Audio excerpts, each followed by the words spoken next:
करता हूं। बात मुंबई की है, मुंबई के मीरा रोड की है, बल्कि ये मुंबई का भी नहीं, ज्यूरिसडिक्शन ठाणे का पड़ता है। तो ठाणे में मीरा रोड पर एक सोसाइटी है, गीता आकाशदीप अपार्टमेंट। यहाँ बहुत सारे लोग रहते हैं। इसी अपार्टमेंट की 7वीं मंजिल पर 4 फ्लैट थे, 701, 702, 703 एंड 704। इसमें जो 3 फ्लैट में लोग रहते थे वो आपस में सब घुले मिले थे, अक्सर मिलते किसी फंक्शन में, किसी त्यौहार पर। लेकिन एक फ्लैट में 2 लोग रहते और वो बाकी सबसे कटे हुए थे। 704 फ्लैट नंबर 704। ये फ्लैट किराए पर लिया गया था 10,000 रुपये महीने, और इस फ्लैट को किराए पर जिस शख्स ने लिया था उसका नाम था मनोज साने। मनोज साने जो कि इंडस्ट्रियल इंस्टीट्यूट टेक्नोलॉजी से डिग्री लिया हुआ, उम्र 56 साल है। वो यहाँ एक महिला के साथ रहा करता। पूरे अपार्टमेंट में हर एक को यही लगता था ये दोनों पति पत्नी हैं। ज़्यादा जानकारी थी नहीं, क्योंकि दोनों कभी इकट्ठे बाहर नहीं निकलते, किसी फंक्शन में, किसी सोसाइटी के फंक्शन में शामिल नहीं होते, किसी धार्मिक फंक्शन में शामिल नहीं होते, लोगों से बात नहीं करते। किसी ने हेलो हाय कर दिया, नमस्ते कर दिया, बस उसका जवाब, इसके आगे कोई बातचीत नहीं।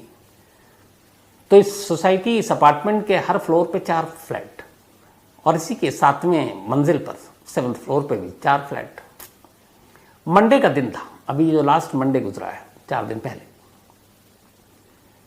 मंडे को अचानक इस फ्लैट में 7th फ्लोर पर रहने वाले लोगों को कुछ बदबू आई, और सबसे ज़्यादा बदबू आई फ्लैट नंबर 703, 703, जो कि बिल्कुल बराबर में था 704 के।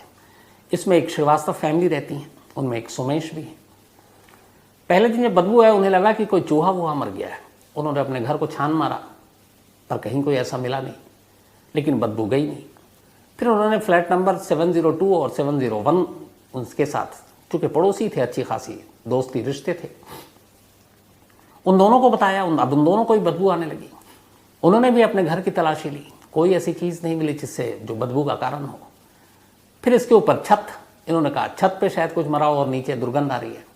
अच्छा, नीचे वालों को नहीं आ रही है, ये 7th फ्लोर पे ही सिर्फ आ रही है। छत पूरा छान मारा, वहाँ से भी कोई बदबू का सोर्स नहीं मिला। अब मंगल आ गया, मंगल ट्यूसडे के दिन और बदबू तेज। इन्होंने हर तरफ देखा, कोई पता नहीं।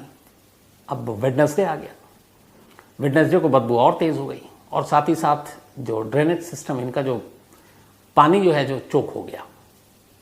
अब इस दौरान में हो यह रहा कि 703 में फ्लैट में जो सोमेश नाम के शख्स रहते हैं, अक्सर सारे लोग न्यूज़ चैनल भी देखते हैं, वो भी लगातार देख रहे थे।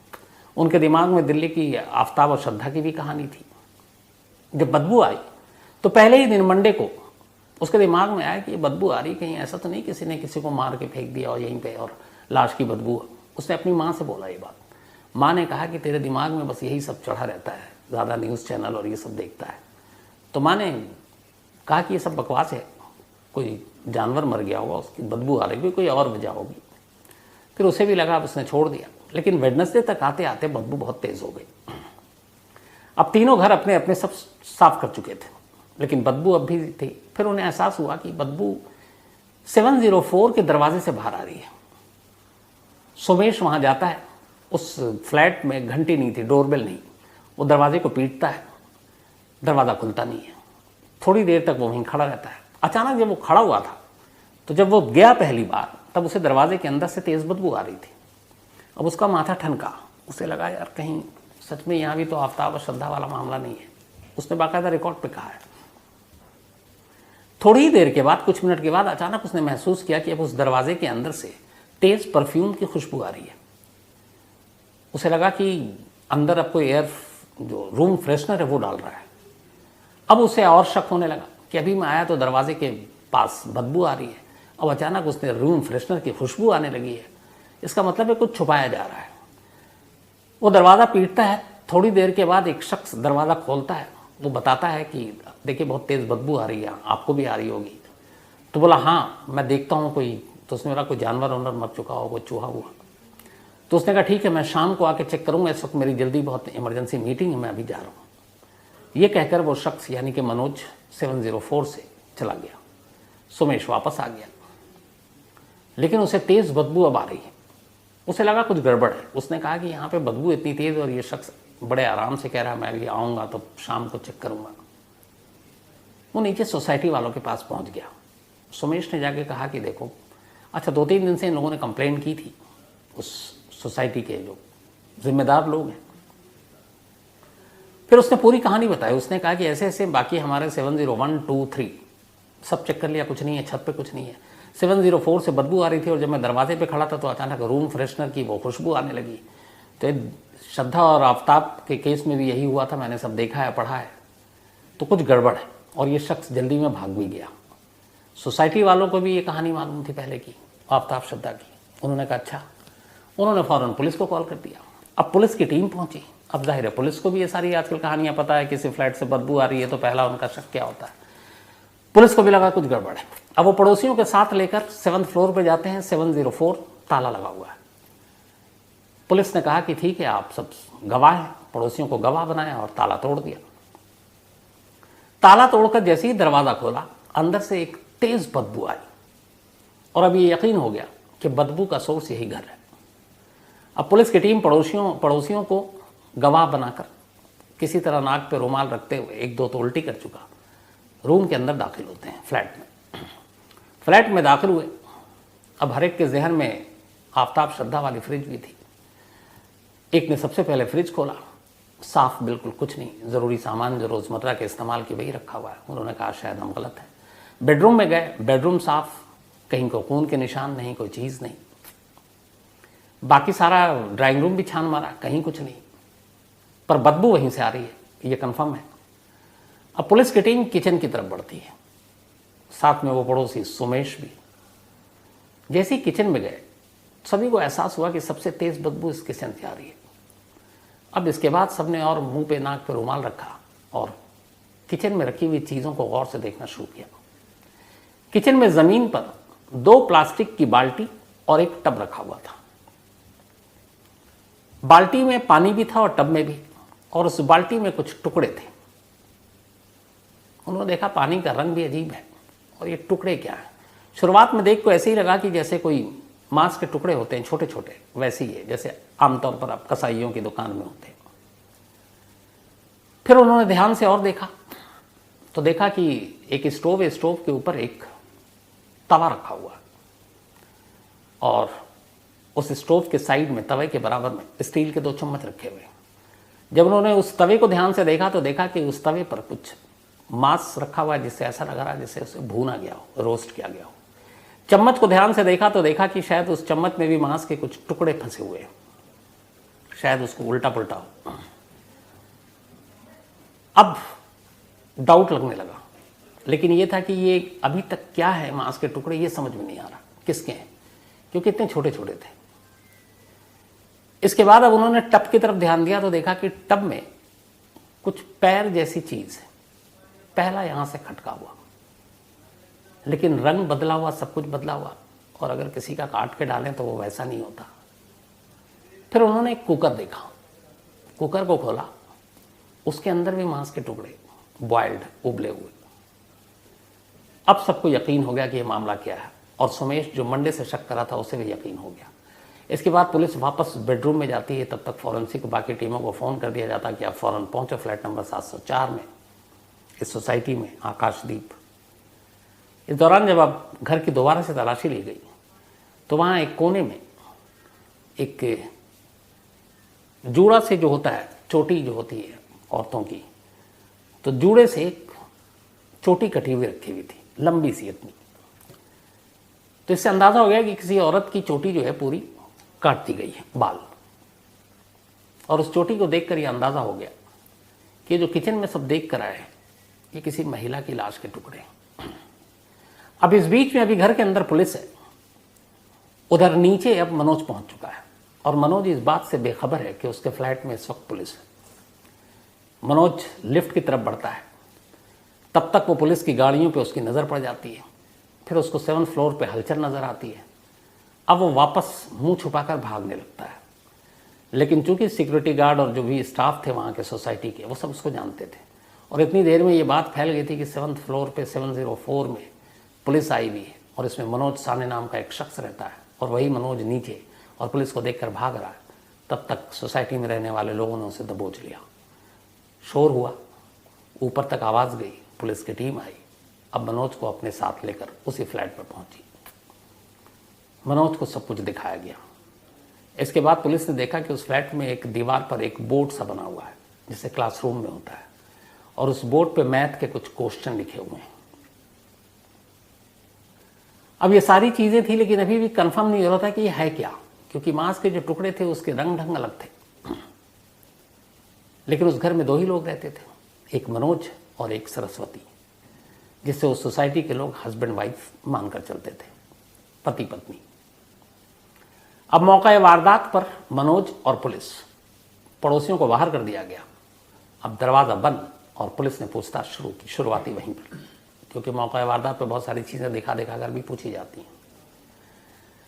पूछताछ हुई, इसके बाद मनोज को पुलिस अपने साथ ले गई। फॉरेंसिक की टीम आई, उन सारी चीज़ों को प्रेशर कुकर से लेकर चम्मच तक से बाल्टी सब कुछ समेटा गया, ले जाया गया अस्पताल, ताकि उसकी जांच की जा सके। इधर अब मनोज से पूछताछ हुई। अब मनोज ने बोलना शुरू किया।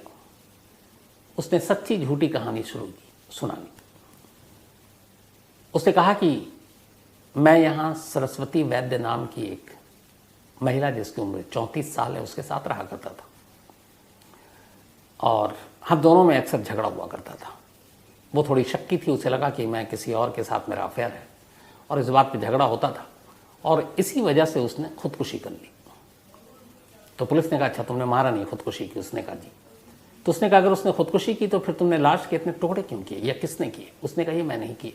तो उसने बोला, क्यों किया, जब तुम्हारा इस मौत से कोई उसमें रोल नहीं है?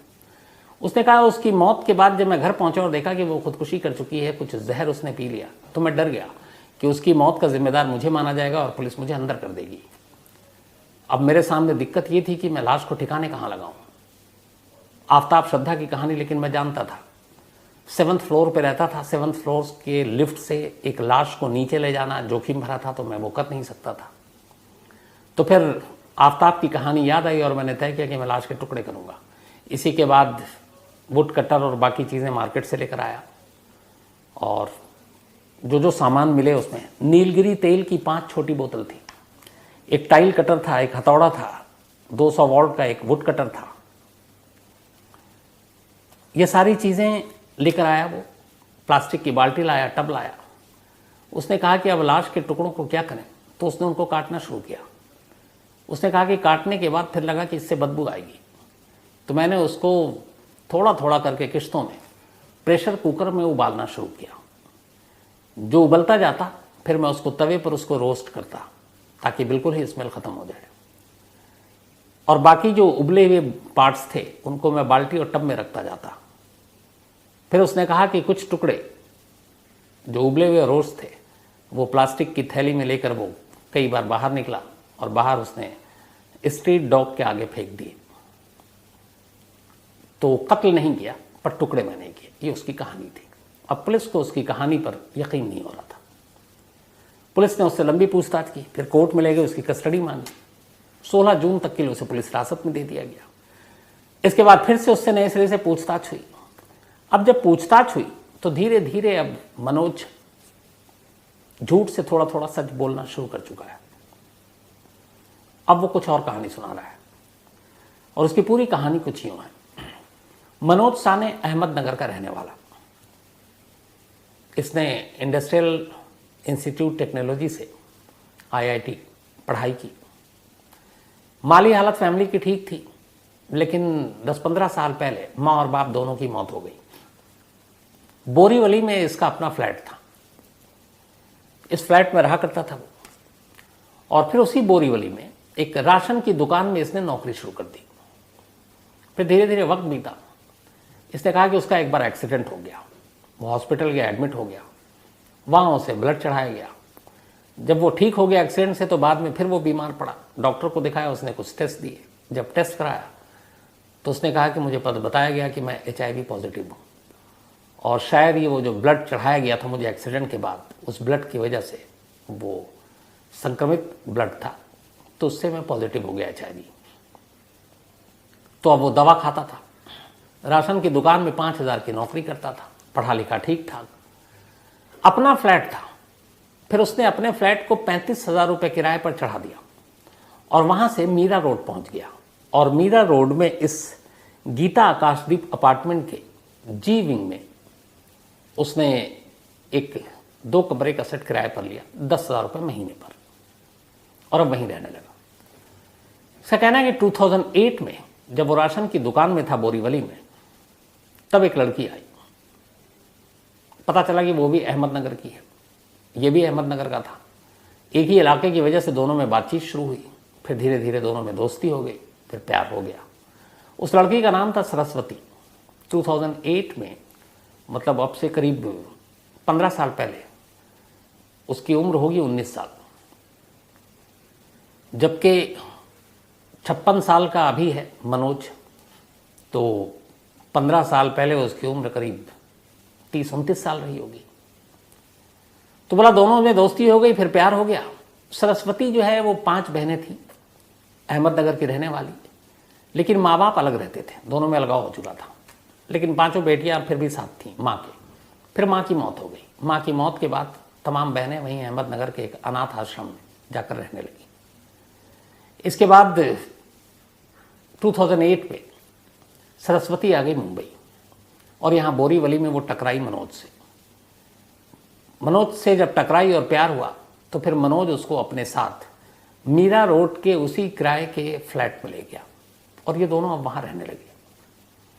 मनोज अपना नौकरी करता था, 5,000 रुपये महीने मिलते थे उसको राशन की दुकान से। 35,000 रुपये फ्लैट का किराया आता था, 40,000, 10,000 इधर किराया देता था मीराबाग में, बाकी बचे 30,000।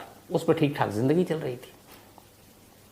उसने कहा लेकिन इसी अभी पिछले महीने 29 मई को ये हुआ कि जिस राशन की दुकान में वो नौकरी किया करता था, उस दुकान का लाइसेंस खत्म हो गया। तो राशन की दुकान बंद और वो बेरोजगार। इसके बाद उसने बोला कि फिर सरस्वती से लड़ाई झगड़ा शुरू हुआ। फिर उसने कहा कि सरस्वती को ये भी डाउट था कि वो जब भी लेट आता था तो उसे लगता था मेरा आप किसी और के साथ अफेयर है। फिर उसने ये भी बताया कि जब वो दोनों आए और साथ रहने लगे, तो साथ रहते रहते फिर दोनों ने फैसला किया कि हम शादी करेंगे। लेकिन इशू ये था कि दोनों की उम्र में बहुत फासला था, वो 56, ये 34। फिर भी एक साथ रहने के लिए उसने कहा कि हम दोनों ने जाकर मंदिर में गुपचुप तरीके से शादी कर ली। और इस शादी की खबर सिर्फ सरस्वती की, बाकी की 4 बहनों को थी और किसी को नहीं। इस दौरान जब इसके साथ लिव इन में रह रही थी सरस्वती, तो बीच बीच में अहमदनगर उस अनाथ आश्रम में भी जाती थी, और वहाँ के बाकी लड़कियों बच्चों के लिए वो बहुत सारे सामान लेकर जाती थी। मनोज के पास अपनी एक कार थी, और वो उस कार में जाया करती थी। और वहाँ जब भी कोई पूछता था तो वो मनोज को अपना मामा कहकर मिलाती थी, क्योंकि उसे लगता था कि लोग क्या कहेंगे, उम्र में इतना फासला है, तो कहीं उसने पैसों के लिए तो शादी नहीं की। ये सब कुछ चल रहा था।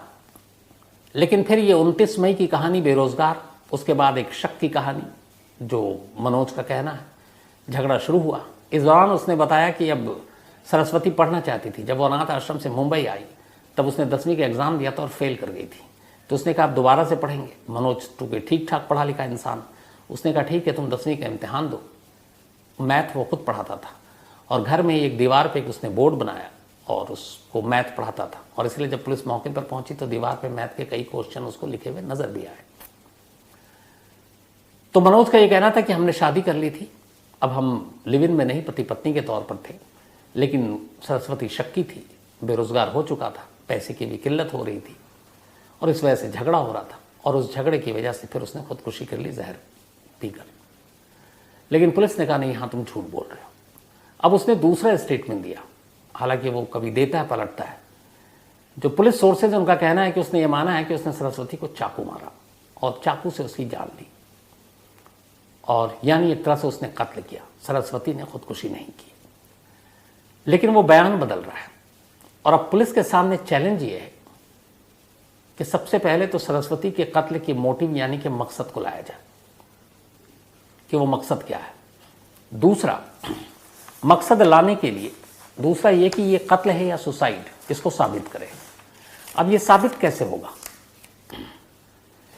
मनोज जो अक्यूज है वो कह रहा है कि उसने जहर खाई, फिर पुलिस कह रही कि नहीं तुमने उसको चाकू से मारा। अब ये दोनों चीजें साबित कैसे होंगी?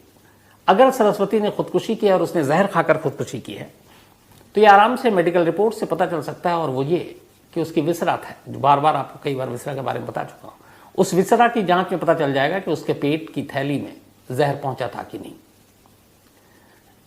अगर उसे चाकू से मारा गया है तो उसके जिस्म के घाव से यह पता चल जाएगा कि उसकी मौत चाकू से हुई है। लेकिन ये अजीब केस है, ये दोनों ही चीजें कैसे साबित की जा सकें। सरस्वती के लाश के टुकड़ों के टुकड़े हो चुके हैं, छोटे छोटे, न सिर्फ टुकड़े, उन्हें प्रेशर कुकर में उबाला जा चुका है, उसे तवे पर भूना जा चुका है। अब ऐसे में पेट की थैली का वो हिस्सा सलामत है या नहीं कैसे बताया जा सकता है।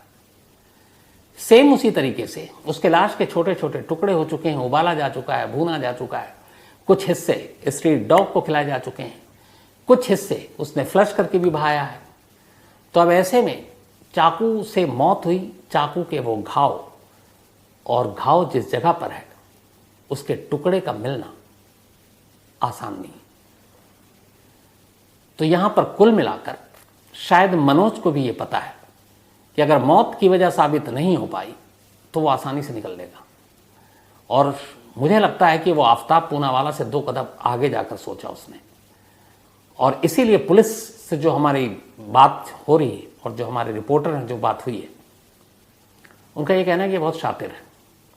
इसे मालूम है कि अगर ये सिर्फ बयान देगा तो ये बयान तो पुलिस के बाद अदालत में तो मान्य है नहीं। तो अब उसके बयान के आधार पर उससे सच उगलवाना और सच उगलवाने के साथ वो सबूत हासिल करना जिससे कि ये साबित किया जा सके कि सरस्वती की मौत खुदकुशी नहीं बल्कि कत्ल है, उसके लिए फॉरेंसिक एविडेंस की ज़रूरत है। तो जैसा मैंने कहा कि विसरा का हिस्सा मिलना मालूम नहीं, चाकू के घाव दिखने या उस जगह पे जहाँ पे मारा गया वो हिस्सा मिलना पता नहीं। तो अगर ये चीज़ें नहीं पता हों और आगे चलकर वो कोर्ट में खड़ा होकर ये कहे कि सरस्वती ने खुदकुशी की है और ये खुदकुशी का ही मामला बन जाए तो आसानी से बच जाएगा। अब इस केस में ये पता नहीं है कि वाकई ये खुदकुशी है या मर्डर है। तो इसीलिए ठाणे पुलिस के सामने ये एक अजीब सा केस आया जिसमें कातिल उसके सामने है, जिसमें मकतूल की लाशें मिल चुकी हैं। वो लाश भी जो है वो सरस्वती की है। इसके लिए जो सरस्वती की बहनें हैं उनका DNA सैंपल लिया जा चुका है और उससे ये पता चल जाएगा कि सरस्वती ही। लेकिन ये कत्ल है, खुदकुशी है, इसको साबित करना पुलिस का काम है। और ये एक अजीब सा केस है जो मैंने शुरुआत में कही। तो इसमें बहुत सारी चीज़ें हैं जो उलझी हुई हैं और ये केस अभी भी आईने की तरह साफ नहीं है, क्योंकि मोटिव और मौत, मकसद क्या है कत्ल का और ये मौत कैसे हुई, ये दोनों जब तक साबित नहीं होंगी ये केस अभी भी एक पहेली है। तो ये थी वो अजीब कहानी